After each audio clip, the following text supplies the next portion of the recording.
ಮುಂಗಾರು ಮಳೆ ಈ ಮಂತ್ ಎಂಡಿಗೆ ರಾಜ್ಯಕ್ಕೆ ಎಂಟ್ರಿ ಆಗಲಿರುವಂಥದ್ದು. ಅದಕ್ಕೂ ಮುಂಚೆನೆ ರಾಜ್ಯದಲ್ಲಿ ಹಲವು ಕಡೆಗಳಲ್ಲಿ ಮಳೆ ಸುರಿತಾ ಇದೆ, ನಾನಾ ಅವಾಂತರವನ್ನ ಸೃಷ್ಟಿ ಮಾಡಿದೆ. ಬಂಗಾಳ ಕೊಲ್ಲಿಯಲ್ಲಿ ವಾಯುಭಾರ ಕುಸಿತದ ಪರಿಣಾಮ ಇದು. ರಾಜ್ಯದಲ್ಲಿ ಇನ್ನೂ 3-4 ದಿನ ಭಾರಿ ಮಳೆಯ ಮುನ್ಸೂಚನೆಯನ್ನ ಕೊಟ್ಟಿದೆ ಹವಾಮಾನ ಇಲಾಖೆ. ಮೇ 20ರವರೆಗೆ ಗುಡುಗು ಸಹಿತ ಭಾರಿ ಮಳೆ ಆಗುವಂತ ಸಾಧ್ಯತೆ ಇದೆಯಂತೆ. ಮೇ 20ರವರೆಗೆ ಅಂದ್ರೆ ಇನ್ನು 3-4 ದಿನಗಳ ಕಾಲ ಭಾರಿ ಮಳೆಯ ಮುನ್ಸೂಚನೆಯನ್ನ ಕೊಡಲಾಗಿದೆ. 26 ಜಿಲ್ಲೆಗಳಿಗೆ ಯೆಲ್ಲೋ ಅಲರ್ಟ್ ಅನ್ನು ಕೊಡಲಾಗಿದೆ. ರಾಜ್ಯದ ಬಹುತೇಕ ಜಿಲ್ಲೆಗಳು ಅಂದ್ರೆ 26 ಜಿಲ್ಲೆಗಳಲ್ಲಿ ಇನ್ನೊಂದು 4-5 ಜಿಲ್ಲೆ ಬಿಟ್ಬಿಟ್ಟು ಇದು ಬಂದು ಎಲ್ಲ ಜಿಲ್ಲೆಯಲ್ಲೂ ಕೂಡ ಅಲರ್ಟ್ ಅನ್ನು ಕೊಡಲಾಗಿದೆ. ದಕ್ಷಿಣ ಒಳನಾಡು, ಉತ್ತರ ಒಳನಾಡಿಗೆ ಯೆಲ್ಲೋ ಅಲರ್ಟ್. ಉಡುಪಿ, ದಕ್ಷಿಣ ಕನ್ನಡ ಜಿಲ್ಲೆಯಲ್ಲಿ ಭಾರಿ ಮಳೆಯ ಮುನ್ಸೂಚನೆಯನ್ನು ಕೂಡ ಕೊಡಲಾಗಿದೆ. ಕರಾವಳಿ ಭಾಗದ ಜಿಲ್ಲೆಗಳಿಗೆ, ಉಡುಪಿ ಮತ್ತು ದಕ್ಷಿಣ ಕನ್ನಡ ಜಿಲ್ಲೆಯಲ್ಲಿ, ಉಳಿದಂಥ ಜಿಲ್ಲೆಗಳಿಗೂ ಕೂಡ ಅಲರ್ಟ್ ಅನ್ನು ಕೊಡಲಾಗಿದೆ, ಯೆಲ್ಲೋ ಅಲರ್ಟ್ ಅನ್ನು ಕೊಡಲಾಗಿದೆ. ಇನ್ನು 5 ಜಿಲ್ಲೆಗಳನ್ನು ಹೊರತುಪಡಿಸಿ 26 ಜಿಲ್ಲೆಗಳಿಗೆ ಯೆಲ್ಲೋ ಅಲರ್ಟ್ ಅನ್ನು ಕೊಡಲಾಗಿರುವಂಥದ್ದು. ಇನ್ನು 3-4 ದಿನಗಳ ಕಾಲ ಮಳೆ ಸುರಿಯುತ್ತೆ ಅಂತ. ಇದೊಂಥರ ಅಕಾಲಿಕ ಮಳೆ ಆಗಿರುವಂಥ ಹಿನ್ನೆಲೆಯಲ್ಲಿ ಜನಕ್ಕೆ ಮೊದಲೇ ಬಿಸಿಲ ಬೇಗೆ ಇತ್ತು, ಇಲ್ಲ ಅಂತಲ್ಲ, ಆದರೆ ಬೆಳೆದಂಥ ಬೆಳೆಗಳು ನಾಶ ಆಗ್ತಾ ಇದೆ. ರೈತರಿಗೆ ದೊಡ್ಡ ಮಟ್ಟದಲ್ಲಿ ತೊಂದರೆ ಆಗ್ತಾ ಇರುವಂಥದ್ದು, ನಾನಾ ರೀತಿಯಾದಂಥ ಅವಾಂತರಗಳು ಸೃಷ್ಟಿ ಆಗ್ತಾ ಇದ್ದಾವೆ. ಎಷ್ಟೋ ಕಡೆ ಮನೆಗಳು ದರಶಾಹಿ ಆಗಿರುವಂಥದ್ದನ್ನ ಕೂಡ ನೋಡಿದ್ದೀವಿ ನಾವು. ಇದ್ರ ಬಗ್ಗೆ ಇನ್ನಷ್ಟು ಮಾಹಿತಿಯನ್ನ ಕೊಡ್ತಾ ಹೋಗ್ತಾರೆ ನಮ್ಮ ಪ್ರತಿನಿಧಿ ಪ್ರಗತಿ ನಮ್ಮ ಜೊತೆ ನೇರ ಸಂಪರ್ಕದಲ್ಲಿ ಜಾಯ್ನ್ ಆಗಿದ್ದಾರೆ. ಪ್ರಗತಿ, ರಾಜ್ಯದಲ್ಲಿ 26 ಜಿಲ್ಲೆಗಳಿಗೆ ಅಲರ್ಟ್ ಅನ್ನ ಕೊಡಲಾಗಿದೆ ಅಂದ್ರೆ ಆಲ್ಮೋಸ್ಟ್ 90% ಜಿಲ್ಲೆಗಳಲ್ಲಿ ಮಳೆ ಆಗುತ್ತೆ ಅಂತ. ಇನ್ನು ಎಷ್ಟು ದಿನಗಳ ಕಾಲ ಇದೇ ರೀತಿಯಾದಂತಹ ಪರಿಸ್ಥಿತಿ, ಯಾವ್ಯಾವೆಲ್ಲ ಅವಾಂತರಗಳು ಇದುವರೆಗೂ ಸೃಷ್ಟಿಯಾಗಿದೆ, ನಷ್ಟ ಆಗಿದೆ ಅಂತ? ಪ್ರತಿಭೆ ಇನ್ನು 2-3 ದಿನಗಳ ಕಾಲ ಇದೇ ರೀತಿಯಾದಂತಹ ಪರಿಸ್ಥಿತಿ ರಾಜ್ಯದಲ್ಲಿ ಮುಂದುವರಿಯುತ್ತೆ. ಬೆಂಗಳೂರು ನಗರ ಆಗಲಿ, ಬೆಂಗಳೂರು ಗ್ರಾಮಾಂತರ ಆಗಲಿ, ಇಲ್ಲೆಲ್ಲ ಕಡೆ ಯೆಲ್ಲೋ ಅಲರ್ಟ್ ಅನ್ನು ಕೊಟ್ಟಿರುವಂಥದ್ದು. ಚಿಕ್ಕಮಗಳೂರು ಭಾಗದಲ್ಲಿ ಆರೆಂಜ್ ಅಲರ್ಟ್ ಅನ್ನು ಘೋಷಣೆ ಮಾಡಿದ್ದಾರೆ. ಅಂದರೆ ಕಳೆದ ಕೆಲವು ದಿನಗಳಿಂದಲೂ ಕೂಡ ಆ ಭಾಗದಲ್ಲಿ ಮಳೆ ಆಗ್ತಾ ಇತ್ತು. ನಿನ್ನೆ ಕೂಡ ಎಷ್ಟೆಲ್ಲ ಅವಾಂತರಗಳಾಯಿತು ಅನ್ನೋದನ್ನು ನಾವು ಗಮನಿಸಿದ್ವಿ. ಸೊ ಇನ್ನೂ ಅವಾಂತರಗಳು ಹಾಗೆ ಮುಂದುವರಿಯುತ್ತೆ. ಭಾರಿ ಮಳೆಯ ಎಚ್ಚರಿಕೆಯನ್ನು ಕೊಡಲಾಗಿದೆ. ಮೇ 19ನೇ ತಾರೀಕಿನವರೆಗೂ ಕರಾವಳಿ ಭಾಗದಲ್ಲಿ ಮೀನುಗಾರರಿಗೆ ಸಮುದ್ರಕ್ಕೆ ಇಳಿಯದಂತೆ ಎಚ್ಚರಿಕೆಯನ್ನು ಕೊಟ್ಟಿರುವಂಥದ್ದು. ಯಾಕಂದ್ರೆ ಸುಳಿಗಾಳಿ ಅಥವಾ ಗಾಳಿಯ ವೇಗ ಕೂಡ ಜಾಸ್ತಿ ಇರುವಂತಹ ಕಾರಣ ಅವರ ಸುರಕ್ಷತೆಯ ದೃಷ್ಟಿಯಿಂದ ಅವರಿಗೆ ಸಮುದ್ರಕ್ಕೆ ಇಳಿಯದೇ ಇರೋ ರೀತಿಯಲ್ಲಿ ಎಚ್ಚರಿಕೆಯನ್ನು ಕೊಟ್ಟಿದ್ದಾರೆ. ಬಂಗಾಳ ಕೊಲ್ಲಿಯಲ್ಲಿ ವಾಯುಭಾರ ಕುಸಿತ ಉಂಟಾಗಿರುವಂತಹ ಪರಿಣಾಮ ರಾಜ್ಯದ ಅನೇಕ ಕಡೆಗಳಲ್ಲಿ ಮಳೆ ಆಗ್ತಾ ಇರುವಂಥದ್ದು. ಸೊ ಪೂರ್ವ ಮುಂಗಾರಿನ ಅಬ್ಬರಕ್ಕೆ ಅನೇಕ ಕಡೆಗಳಲ್ಲಿ ರೈತರು ಕೂಡ ತತ್ತರಿಸಿ ಹೋಗಿದ್ದಾರೆ. ಬೆಳೆಗಳೆಲ್ಲವೂ ಕೂಡ ನಾಶ ಆಗಿ ಹೋಗಿರುವಂತಹ ಚಿತ್ರಣ ಕೂಡ ಕಂಡು ಬರ್ತಾ ಇರುವಂಥದ್ದು. ಸೊ ಈ ಸಲ ಕೇರಳಕ್ಕೆ 1 ವಾರ ಮುಂಚಿತವಾಗಿ ಮುಂಗಾರು ಪ್ರವೇಶ ಆಗುತ್ತೆ ಅನ್ನುವಂತಹ ಮಾಹಿತಿಯನ್ನ ಹವಾಮಾನ ಇಲಾಖೆ ಕೊಟ್ಟಿರುವಂಥದ್ದು. ಅಂದ್ರೆ ಮೇ 26ರ ಹೊತ್ತಿಗೆ ಕೇರಳಕ್ಕೆ ಮುಂಗಾರು ಪ್ರವೇಶ ಆಗುತ್ತೆ. ಸೊ ಕೇರಳಕ್ಕೆ ಮುಂಗಾರು ಪ್ರವೇಶ ಆದ ಕೆಲವೇ ದಿನಗಳಲ್ಲಿ ರಾಜ್ಯದಲ್ಲಿ ಮುಂಗಾರು ಪ್ರವೇಶ ಆಗುತ್ತೆ. ಸೊ ಈ ಸಲ ಮಳೆಯ ಅಬ್ಬರ ಜಾಸ್ತಿ ಇರುತ್ತೆ ಅನ್ನುವಂತಹ ಎಚ್ಚರಿಕೆಯನ್ನು ಕೂಡ ಹವಾಮಾನ ಇಲಾಖೆ ಈಗಾಗಲೇ ಕೊಟ್ಟಿರುವಂಥದ್ದು. ಪೃಥ್ವಿ, ಓಕೆ, ಧನ್ಯವಾದ ಪ್ರಗತಿ ನಿಮ್ಮೆಲ್ಲ ಮಾಹಿತಿಗಾಗಿ. ಬಾಗಲಕೋಟೆ ಜಿಲ್ಲೆಯಲ್ಲಿ ಆಲಿಕಲ್ಲು ಮಳೆ ಅವಾಂತರ ಆರಂಭದಲ್ಲೇ ರೈತರ ಬಾಳಲ್ಲಿ ಅವಾಂತರ ಸೃಷ್ಟಿಯಾಗಿದೆ. 2 ದಿನ ಸುರಿದಂಥ ಭಾರಿ ಮಳೆಗೆ ಅಪಾರ ಪ್ರಮಾಣದ ಬೆಳೆ ಹಾನಿಯಾಗಿದೆ. ಬಾಗಲಕೋಟೆ ಜಿಲ್ಲೆಯಲ್ಲಿ ಇರುವಂಥ ಪರಿಸ್ಥಿತಿ ಅದಕ್ಕೆ ಹೇಳೋದು, ಮಳೆ ಬಂದರೂ ಕಷ್ಟ, ಬರದೇ ಇದ್ರೂ ಕಷ್ಟ ರೈತರಿಗೆ. ಮಳೆ ಬರದೇ ಇದ್ರೆ ಬೆಳೆ ಹಾಳಾಗೋಗುತ್ತೆ, ಮಳೆ ಬಂದ್ರೂ ಕೂಡ ಬೆಳೆ ಹಾಳಾಗುವಂಥ ಪರಿಸ್ಥಿತಿ. ಮನೆಗಳು ಕುಸಿತ ಆಗಿದ್ದಾವೆ.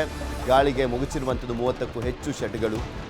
ಕೊರ್ತಿ, ರೊಳ್ಳಿ, ಬಾಡಗಂಡಿ, ಸಿದ್ದಾಪುರದಲ್ಲಿ ಭಾರಿ ಹಾನಿಯಾಗಿದೆ ಆ ಊರುಗಳಲ್ಲಿ. ಬಾಗಲಕೋಟೆ ಜಿಲ್ಲೆಯ ಬೀಳಗಿ ತಾಲೂಕಿನ ಗ್ರಾಮಗಳು ಇವು. ಅರವಿಂದಪ್ಪ ಜರಾಳಿ ಎಂಬ ರೈತನ 14 ಎಕರೆ ಕಬ್ಬು ಹಾನಿಯಾಗಿದೆ. ರೊಳ್ಳಿ ಗ್ರಾಮದಲ್ಲಿ ಭಾರಿ ಮಳೆಗೆ ಹಸು ಕುರಿಗಳು ಸಾವನ್ನಪ್ಪಿರುವಂಥದ್ದು. ಬಿರುಗಾಳಿಗೆ ವಿದ್ಯುತ್ ಕಂಬಗಳು ಧರೆಗುರುಳಿದ್ದಾವೆ. ವಿದ್ಯುತ್ ವ್ಯತ್ಯಯ ಕೂಡ ಆಗಿದೆ. ಟ್ಯಾಂಕರ್ ಮೂಲಕ ಹಲವು ಗ್ರಾಮಗಳಿಗೆ ನೀರಿನ ವ್ಯವಸ್ಥೆಯನ್ನ ಮಾಡಲಾಗ್ತಾ ಇದೆ.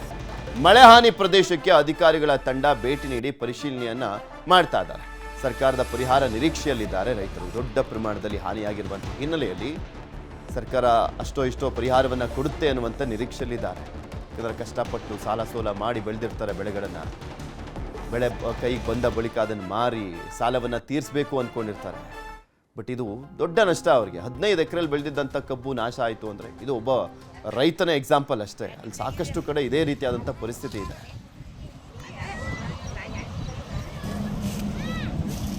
ಮರಗಳು ಬಿದ್ದಿರುವುದನ್ನು ಎಲ್ಲ ತುರ್ತಾಗಿ ಎಲ್ಲ ತೆರವುಗೊಳಿಸಿ ಸಂಚಾರಕ್ಕೆ ಈಗಾಗಲೇ ಸುಗಮವಾಗಿ ಮಾರ್ಗವನ್ನು ಮಾಡಿಕೊಟ್ಟಿರ್ತಾರೆ.